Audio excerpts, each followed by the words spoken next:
do you find homosexuality to be a sin? Doesn't matter what I find. Okay, then I mean, what the do you believe Bible- the Bible says? Homosexual behavior is a sin, not homosexual feelings. We all have attractions we ought not act on, right? There's a difference between attractions and actions. I have attractions I ought not act on.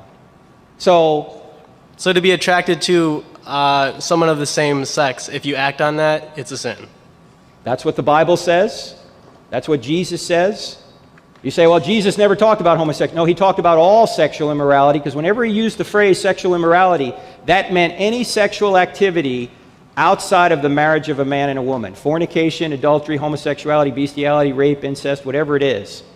When he's using that phrase, that's what he means. And so we all have attractions we ought not act on. And so we all have to hold one another accountable to attractions or to actions that are going to hurt themselves or others. So it's not just homosexuality. The reason homosexuality is such a big deal in our society because all the political things going on around it, right? So very last thing then on that topic, by that logic, you would be grouping homosexuality at the same wrongness as bestiality and rape, correct? Well, I don't... It's To not act upon it. It's not my opinion what's right and The wrong. Bible says that, correct? The Bible, well, not all sins are the same. People always say all sins are the same. No, sins aren't the same. Jesus implied that sins were different. So there is a hierarchy of sins. Sexual sin is not the greatest of sins, but it is a sin.